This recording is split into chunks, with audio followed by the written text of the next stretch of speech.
এত সহজেই যদি মজাদার একটা ছুটির দিনে নাস্তা তৈরি করা যায়, তাও আবার এরকম ডোনাটের ডিজাইনের, তাহলে কেমন হয় বলুন তো। চলুন ঝটপট রেডি করে ফেলি।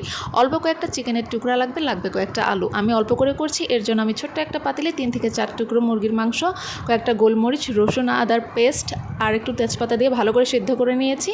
এখানে দেখুন কাঁটা চামচ ব্যবহার করিনি, খুব ভালো করে সিদ্ধ করেছি দেখে হাত দিয়ে আমি একটা ম্যাশ করে নিলাম। সাথে সেদ্ধ আলু দিয়ে দিচ্ছি। এখানে বেশি পরিমাণে করলে অবশ্যই অনেকগুলো আলু দিতে পারেন আপনারা। আমি যেহেতু অল্প কয়েকটা করব, 6 থেকে 7 পিস, এর জন্য আমি এরকম নিয়েছি। মেশানো হয়ে গেলে আমি এর সাথে মশলা অ্যাড করে দিব। এখন দিয়ে দিচ্ছি কাঁচামরিচ আর পেঁয়াজ কুচি, দিয়ে দিচ্ছি লবণ, হলুদ, ধনিয়া, জিরার গুঁড়া, স্বাদ মতো মশলা কিংবা এলাচ গুঁড়া।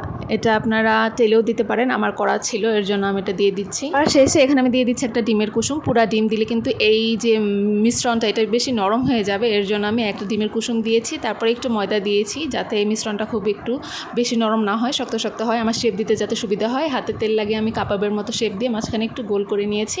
তো খুব ইজি। আর শেষে আমি এটাকে আরও স্মুথ করার জন্য আটা গোলায় ডুবিয়ে নিয়েছি। এতে কিছুটা আটা নিয়ে মরিচের গুঁড়া আর একটু লবণ দিয়ে পানি দিয়ে খুব ভালো করে মিশ্রণটা করে নিয়েছিলাম।